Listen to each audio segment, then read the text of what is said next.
I will be bringing that to you in just a moment, so please do stay. We'll be right back.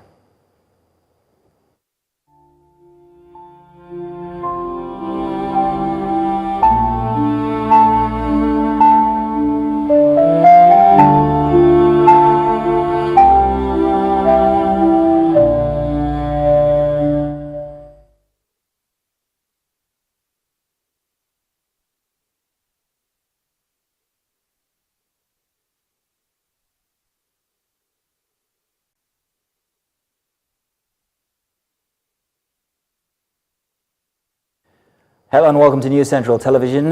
As I said from before, my name is Mazino Appeal on this very special broadcast day as the late President of Nigeria, Muhammadu Buhari, the former president, is laid to rest.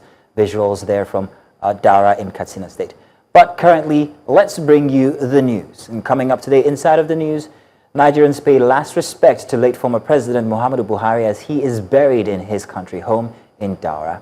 Also coming up, Senate President Godswill Akpabio heads to appeal courts to challenge ruling on Natasha Akpoti-Uduaghan's reinstatement. We'll also be telling you paramilitary forces accused of killing dozens in Sudan's Ghafar. Details coming up in the news now.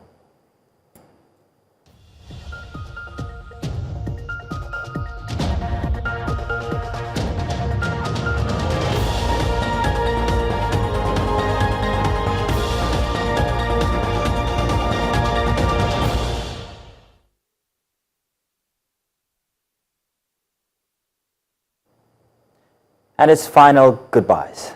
Former President Muhammadu Buhari has now been laid to rest in his hometown Daura in Katsina State. Buhari died on Sunday after a protracted illness in London hospital, from where he was brought back into the country on Tuesday afternoon. Now, President Bola Tinubu, alongside governors, ministers, National Assembly members and other government officials were on hand to receive his body in Katsina State and to pay their last respect to the former president. Security has remained heightened in Daura and surrounding areas as the world witnessed the final moments of President Buhari, who served 2 terms in office and remained a prominent political figure until his death. And still on the death of the former president, the passing of former President Muhammadu Buhari has triggered a wave of reactions. News Central's Suese Anyo captured reactions from some Nigerians on the streets of Lagos. From soldier to statesman, Muhammadu Buhari's influence on Nigeria spanned decades. His death at 82 in London after a prolonged illness has stirred mixed emotions nationwide. Personally, I'm indifferent because although a lot of people, when he was president, several things were messed up under him, but there's a normal saying that you don't wish bad against the dead. So I think I wished him well because in other areas, he actually tried in other areas, even though economy, security and others were messed up under his regime. He's a human being, and when he was in power, he had so many advisors and he had so many things on his table. Well, he did his best and he survived 8 years. I would say that, well, everybody has to die. Even if he did well, they'll still blame him. But whatever it is, he's late now. President Bola Tinubu praised him as a patriot and a symbol of integrity who championed unity and fought corruption. But for some Nigerians, memories of economic struggles and slow governance under his watch remain fresh. The man has tried his own best. You understand me now? There's no how you can please the world. But I know the man has laid his own impact on the country. Honestly, we just have to sympathize because we've actually lost an icon in our nation. Despite the fact that there are some ups and downs, every human being have their own flaws. We are not perfect. Buhari ruled Nigeria first as a military leader from 1983 to 1985 and later as a 2-term elected president from 2015 to 2023. He gained respect for battling Boko Haram and pushing anti-corruption reforms, yet drew criticism for sluggish policy action and rising hardship during his tenure. The time of COVID-19, the man doesn't make us proud and doesn't make us happy. He tried to frustrate us and bring everybody down to this country. So the little word I can say about that man, may he so rest in peace, Sha. Buhari is a president that everybody was like, oh, we hope him to do well. But he still did, though. He tried. He managed the country during this time. At least there was a low record of insecurity, let's just say, to compare to now. Look at the power system, the health. Look at the water. What has he done? Really focus on in this country? Nothing. So why are we remembering him for what? While tributes pour in, reactions remain divided. A reminder of a legacy that is as complex as Nigeria's own journey. In Lagos, for News Central.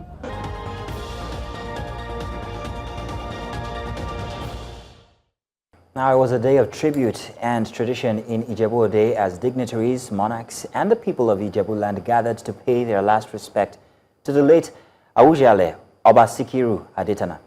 News Central's correspondent Israel Ifirobo was at the farewell ceremony and brings us this report. At the serene residence of the late monarch in Ijebu-Ode, emotions ran deep as the people of Ijebu-land and prominent Nigerians came together to honor a king many described as a bridge between tradition and modernity.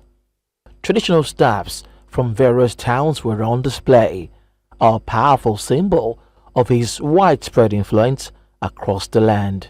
Baba passed away peacefully at the ripe age of 91 years today. Kabiyesi, the longest reigning monarch in Nigeria, was crowned in 1960 and ruled extraordinarily for 65 years.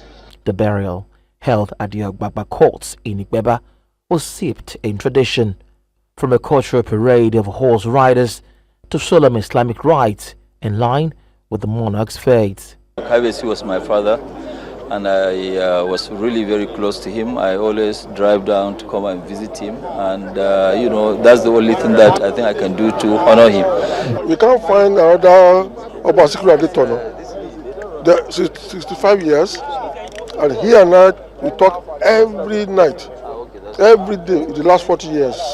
I will miss him. The late Kabiyesi was a very, very close friend of my late father. He and my father were very, very close, especially when my father was governor of the Western region.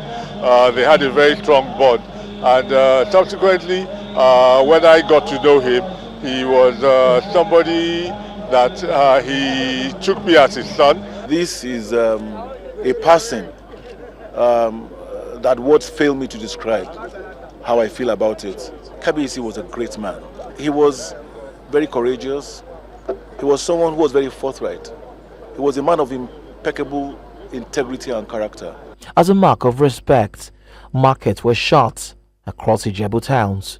Traders say this was their own way of showing gratitude to a monarch who they say ruled with the people's interests at heart. Àárọ̀ yìí láì gbọ́ pé dádì wa ó wàjà ó wọ̀ wá lára báwo la máa ti ṣe kí la máa yà sí ìyẹn láti wà látàárọ̀ pé ànínájà. In Ijebu-land, we don't even know what it is to plan succession anymore. But we are very organized people. And there's a template in place. And I can assure you that the succession, albeit too early to discuss, will be rancorous free. So today is not lost on anyone that we're going to sorely miss Kabiyesi Awujale. He did his best, and the appropriate time God took him. I pray that he finds eternal rest in the bosom of God. As the sun sets on late Obasikiru Adetona, his legacy of leadership, courage and cultural pride remains deeply etched in the hearts of his people.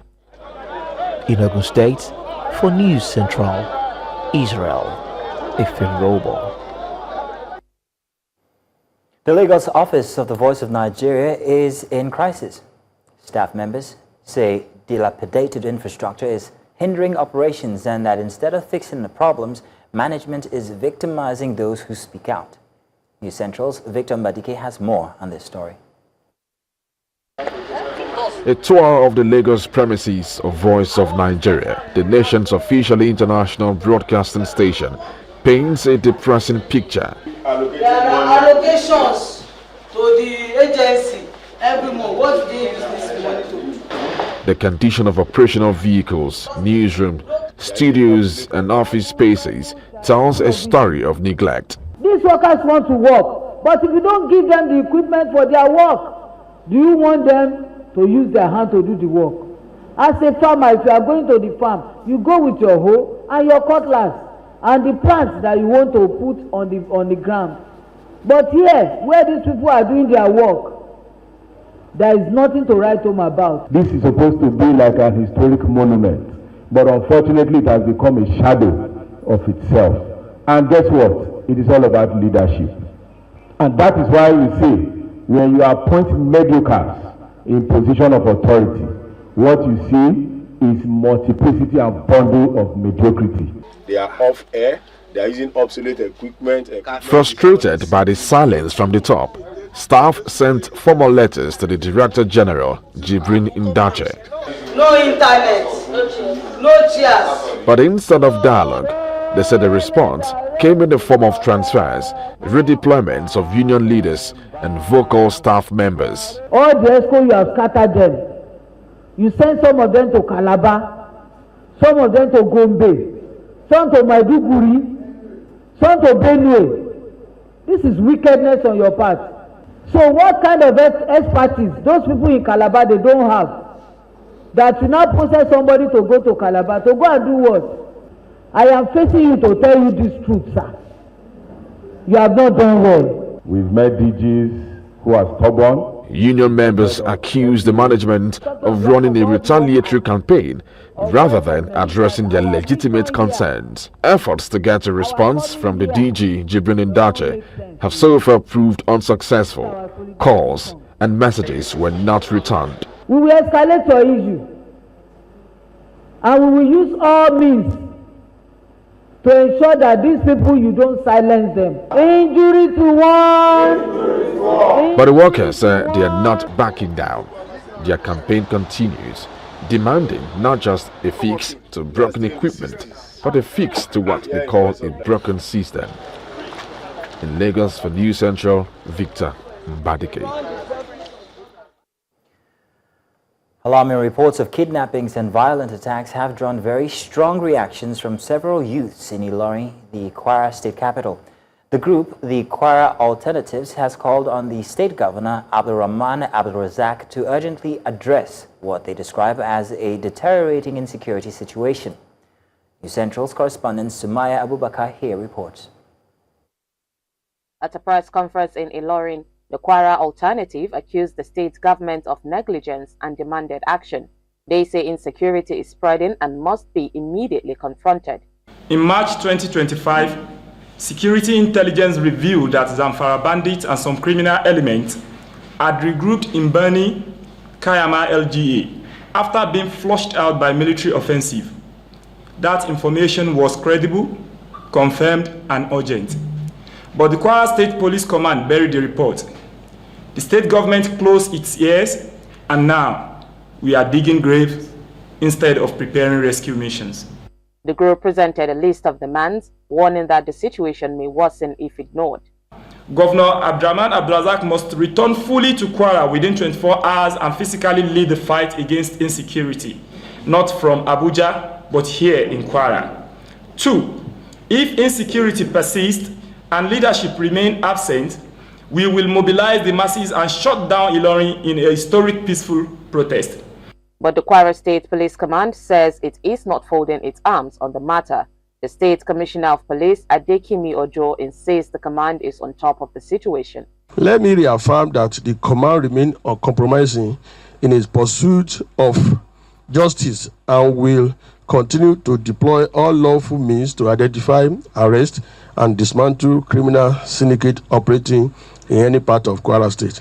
To all criminal elements involved in kidnapping, armed robbery, illegal arms trade, and aiding and abetting violent crime, let this serve as a clear and direct warning. Kwara State is hostile to your operations, and we will not relent until every inch of this state is secure for its citizens. With mounting pressure from civic groups and renewed assurances from security agencies, All eyes are now on the Kwara State government to take decisive action. Away from that, Senate President Godswill Akpabio has filed an appeal at the Court of Appeal in Abuja, challenging a federal high court ruling that ordered the reinstatement of Senator Natasha Akpoti-Uduaghan. The notice of appeal dated July 14, 2025 seeks to overturn the judgment delivered on July 4 by Justice Binta Nyako, who declared Senator Akpoti-Uduaghan's 6-month suspension from the Senate excessive and lacking legal basis. Senator Akpabio, through his legal team, argues that the High Court lacking jurisdiction to intervene in what he described as the internal affairs of the National Assembly, issues he claims are constitutionally protected.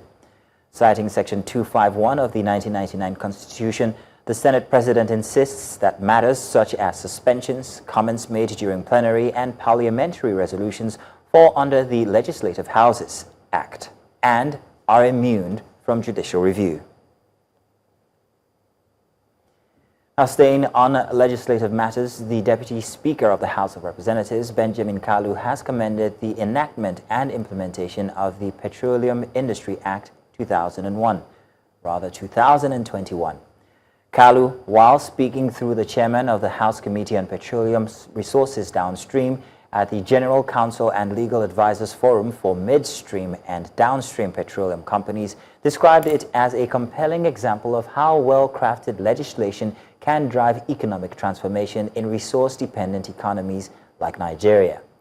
He, however, called for a need to identify and address existing implementation gaps to fully maximize the Act's potential. 2 years post-enactment, the impact of the PIA is undeniable. We have witnessed an astonishing 16 billion in investment commitment, a staggering 28,991% increase from our pre-PIA baseline. These are not just numbers. They represent jobs, infrastructure, and a renewed sense of purpose for our nation's most vital economic engine. The evidence overwhelmingly supports the PIA success, from a truly outstanding increase in investment to achieving 1.6 million barrels per day in oil production and generating over 50 trillion in revenue. These figures are not just encouraging, they are a clear validation of the PIA effectiveness. However, we must not rest. Continued legislative attention is absolutely required to address the lingering implementation challenges. As a result of the feedback received from our stakeholders on the need to strengthen regulatory compliance through simplified and clearer regulations for the midstream and downstream operations, NMDPRA is implementing an inclusive stakeholder process of streamlining the gazetted and published regulations to A. Mitigate the complexities of navigating and implementing numerous regulations. B. Eliminate inconsistencies and repetitions across multiple regulations. C. Streamline regulatory processes for ease of business. We'll go on another break, and when we come back, we've got more news inside the 6 o'clock hour. Do stay with us.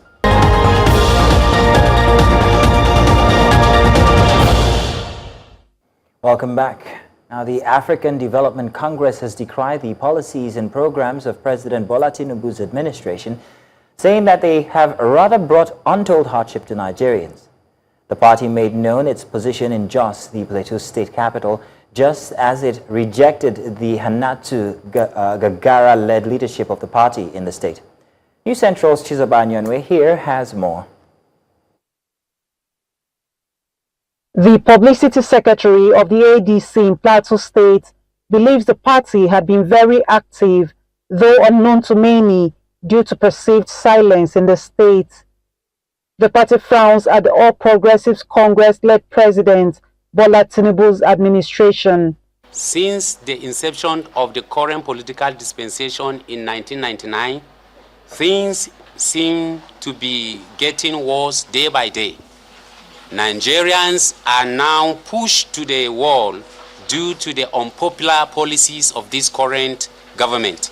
Hence, the need for a credible political alternative in the country.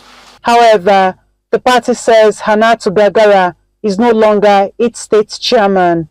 I'm pleased to stand here before all of you, affirming my position as the state chairman of the African Democratic Congress, ADC.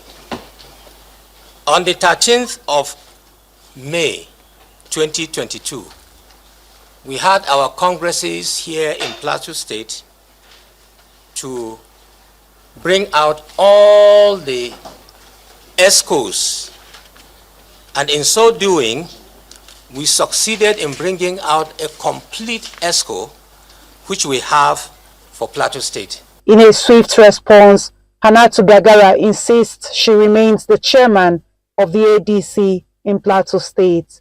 As far as I'm concerned, I have been the chairman in this party for good 1 year now, and have been in the party for good 17 years. I already have the INEC, who has been the one that I have given my registration to, right from the national to the state INEC here.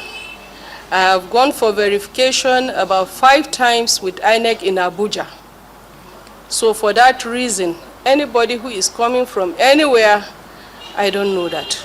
Despite the crisis within the party, a coalition of opposition figures, including former Vice President Atiku Abubakar, former Senate President David Mark, the 2023 Labour Party presidential candidate Peter Obi, and former governors Nasir El-Rufai and Rauf Aregbesola are seeking to use the ADC as a political platform to unseat President Bola Tinubu in the 2027 elections. In Plateau State for News Central, Chizoba Anyowi. As the Lagos State Leadership Conference came to a close, attention shifted from strategy and skill to something deeper, character. Speakers emphasized that true leadership is shaped by discipline, empathy, and personal values, not just by results. News Central's Suwesi Anyo here reports on that. Leadership isn't just about getting the job done, it's about how it's done. At the heart of the final session of the Lagos Leadership Conference was a strong core. Leaders must build their character just as much as their competence. Never trust a person with power, only trust a man or woman with character. Never be impressed with any people or that have power, skill or whatever. Just watch their character. Character, as he said, is like the foundation of a building. So if you have a faulty character, you need to really do something about it. And he said it's not just about saying I'm sorry. There might be consequences. So any leader who really wants to help himself, once you find you have a character deficiency, of course, then you need to do something. The keynote speaker described character as a personal decision, the kind that shapes choices, actions, and how people are treated. You will never disagree with principle. You can argue with it, you can ignore it, you can hate it, but you can never disagree with it. Character, once you have it, it helps you to be able to streamline your relationship with people. You'll be able to have the feelings for people because that's you. Character is you. Character tells people who you are. Research shared at the event showed that leaders rated high in character achieve better business results. But beyond profit, they create healthier workplaces where people feel valued and respected. Learn how to relate, build trust. Don't just send messages or abuse people, but make sure you listen. An empathetic leader will always listen. Your appetite will be tested for sex, for immoral living. Your appetite will be tested for power and popularity. The whole world is summed on these 3 things. They rule the world, but a person with character stay in top of it, above it, and live an impeccable life. In the end, the key take-home was that leadership starts from within. When leaders show discipline, take responsibility, and lead with empathy, they don't just lead better, they leave a lasting impact. In Lagos, for News Central, Sewesi Anyo. Now in Sudan, another horrific chapter in the country's ongoing civil war has unfolded. At least 48 civilians have been killed in a brutal attack by the paramilitary Rapid Support Forces, the RSF, in the village of Ghaffar, located in North Kordofan State. This is according to emergency lawyers, a local group documenting atrocities across the war-torn nation. The deadly assault took place on Sunday as RSF fighters reportedly stormed the village, razing homes, looting property and killing residents. Indiscriminately, that is. Now, the village lies about 90 kilometers north of Daura, a key city currently under RSF control, where fierce fighting with the Sudanese army has intensified in recent weeks. Ghaffar's location is also strategically significant, situated along a vital highway to Khartoum, roughly 250 kilometers southwest of the capital. That corridor has become a flashpoint as both sides battle for control of key routes and territory.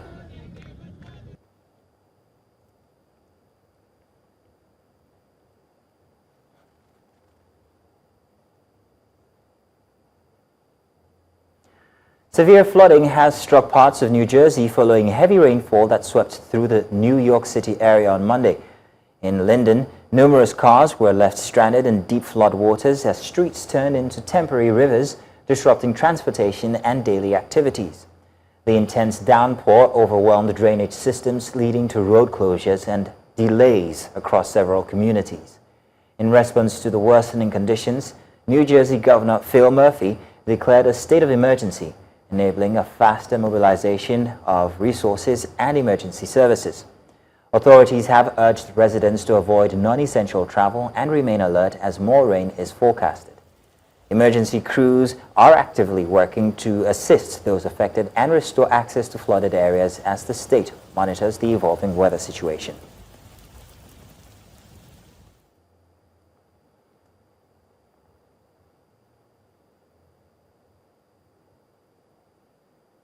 Let's go on a short break now. When we come back, we've got sports amongst others.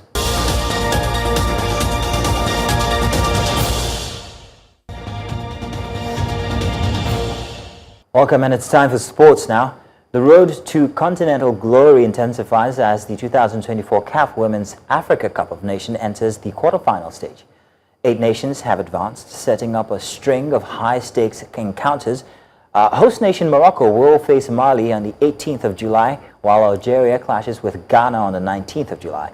Nigeria, winners of a record 9 titles, go head-to-head with an ambitious Zambia, the Zambian team eager to upset the hierarchy. And meanwhile, South Africa, the defending champions, meet Senegal, whose rise in women's football has been one to watch. Matches will be played across multiple venues in Morocco, with semi-finals scheduled for the 22nd and 24th of July. The third-place match takes place on the 25th of July, ahead of the finals on the 26th of July. Winners will also move closer to qualifying for upcoming global tournaments. And, of course, this is what Nigeria is hoping to do. Joining me now, I'm being joined by sports correspondent Onyechi Obara, who is live in Morocco. Onye, it's good to see you, and you're glowing. I think Morocco is doing you plenty of good. But let's talk the WAFCON now. Which of the quarter-final matchups do you expect to be the most tightly contested, and what makes it stand out for you?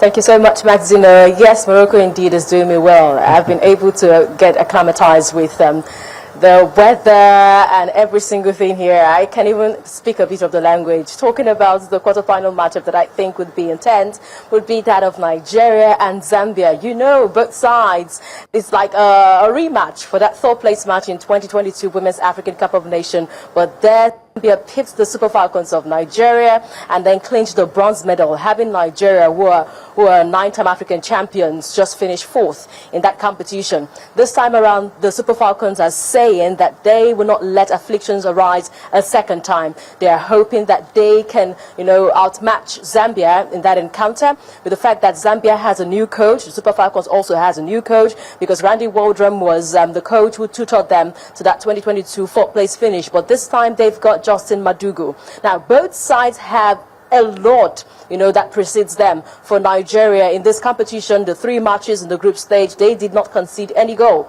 in the encounter, though they have a low scoring, record. But they say attack wins you matches, but defense wins you competition. And Nigeria has been able to, defend tightly there, even parading the reigning African Women's Goalkeeper of the Year in the person of Chiamaka Nnadozie. Now, talk about the Zambians. The Zambians are a high attacking side. They have scored 6 goals in this competition.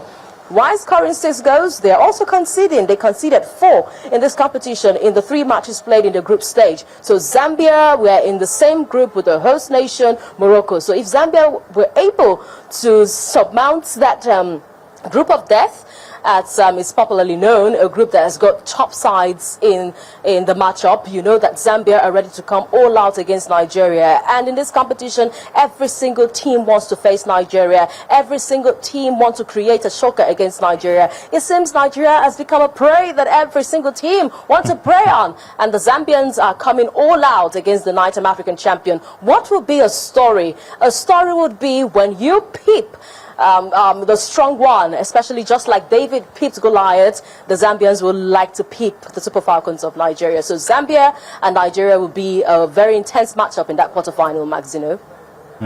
Oh, and you talk about a David and Goliath story. Thank you very much, Onye. That will be all from you for now, but I'm sure that we'll be expecting some stellar reporting from the event as it continues. Thank you very much, Onye. Always a pleasure.